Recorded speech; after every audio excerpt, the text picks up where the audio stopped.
Hello guys, welcome back to my channel Shriya ডেলিডোস। আমি আপনাদের রুম্পা পাত্র নিয়ে চলে এসেছি আবার আজকে একটা নতুন ব্লগ। তো সবাইকে আমাদের পুরো ফ্যামিলির তরফ থেকে জানাই হ্যাপি সরস্বতী পুজো, মানে বাঙালি ভ্যালেন্টাইন ডে। তো আমাদের তোমরা সবাই দেখতেই পেয়েছো যে ভোর 5টার সময় পুরোহিত মশাই চলে এসছে। 4টের থেকে আমরা সব জাগা, মানে আমি 4টের থেকে যে কাজ করে যাচ্ছি এখনো পর্যন্ত।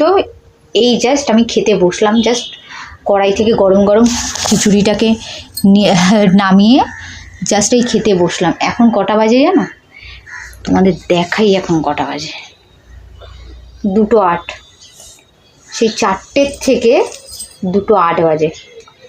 আমি একদণ্ড বসিনি, কিচ্ছু না, মানে কন্টিনিউ যদি ভিডিওটা করতে পারতাম না ভালো হতো, কিন্তু সেটাও তো করতে হবে আমাকে। তো দেখো এই যে এখন আমরা খেতে বসেছি। এই যে আমার ছোট্ট সরস্বতী, আমার বড় সরস্বতীর ড্রেস চেঞ্জ করে নিয়েছে। এই যে ওকে হচ্ছে ঝাল ছাড়া খিচুড়ি। ও শাড়িটা খুলে ফেলেছে কারণ ওর হাতে এত পেন হচ্ছে।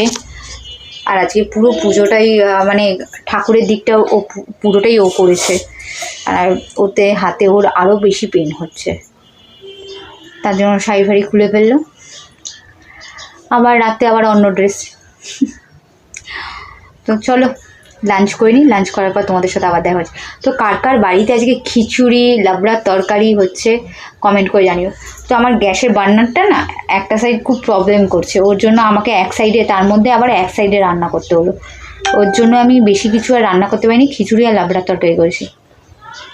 পাঁপড়ও ভাজতে পারিনি, চাটনিও করতে পারিনি। চলো ঠিক আছে, এই আমার মেয়ে কী বলে, চলো লাঞ্চ করি তারপরে তোমাদের সাথে। তো দেখো এটা আমাদের গাছের লাস্ট কুমড়ো, এটাকে পাড়া হয়েছে, এবার সবাইকে ভাগ করে দেব। আর কত বড় হয়েছে দেখেছো, এরকমই বড় হয়েছিল। আর সব কুমড়োগুলো যেগুলো আশ্রমে দিয়েছি, পাড়াতে সবাইকে ভাগ করে দিয়েছি, এত বড় কুমড়ো, এটাই লাস্ট ছিল। তো তারপরে গাছটাকে এখন আবার ছাটা হয়েছে। এই জাস্ট চান করে উঠলাম, আজকে সরস্বতী পুজোর পরের দিন। কাজ করতে করতে খুব দেরি হয়ে গেছে, তার মধ্যে কালকেই ভোরবেলা বর এসছে বাড়িতে। তো এই যে অনেক পদ রান্না হয়েছে, যেহেতু 2 দিন থাকবে, 2 দিন পর আবার বেরিয়ে যাবে, তার জন্য। আর ও থাকলেই বাড়িতে আমাদের টকটা হয় মেইনলি।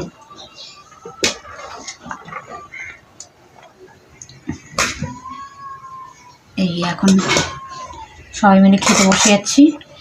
আমার মা আর আমার হাজব্যান্ডের খাওয়া হয়ে গেছে, ওরা আগেই খেয়ে নেয়, মানে আমি কড়াই থেকে নামিয়ে ওদের আগে খেতে দিয়ে দিয়েছি, কারণ এতটা টাইম হয়ে গেছে, ওরা দেরি করে খায় না। শুধু আমার মেয়েরা, শুধু আমি ছাড়া খেতে বসে না, ওটাও আমার মেয়েদের জন্মগত অভ্যাস। চলো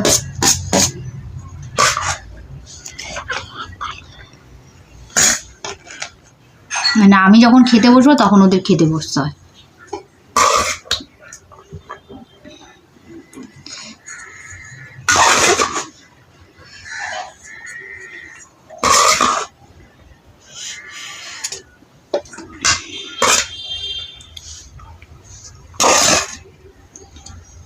আজকে অনেক কিছু রান্না করা হয়েছে, দেখো এই উচ্ছে আলু ভাজা,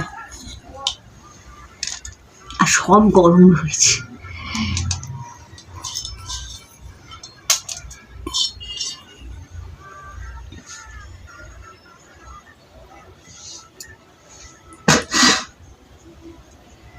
আর করেছি এই যে মাছের তেল পটকা, একদম ফ্রেশ তেল।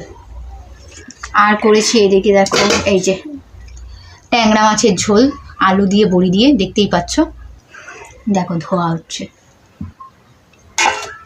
আর করেছি হচ্ছে এই যে, এই দেখো ধোয়া হচ্ছে, দেখেছ, টক আমাদের গাছের কুমড়ো, তোমরা দেখতেই পেয়েছো, গাছের কুমড়ো, বেগুন, কাঁচা টমেটো সমস্ত দিয়ে সবজির টক করেছি। তো চলো লাঞ্চটা করে নিই, লাঞ্চ করার পর তোমাদের সাথে আবার দেখা হচ্ছে। তো দেখো এখানে হচ্ছে রাতের জন্য ডিনার করছি, ডিনারটা বানাচ্ছি। তো দুদিনের ব্লগ একসাথে করে দিচ্ছি। তো যদি ব্লগটা ভালো লেগে থাকে তাহলে লাইক, শেয়ার এবং সাবস্ক্রাইব করে দেবে। Bye bye, tata.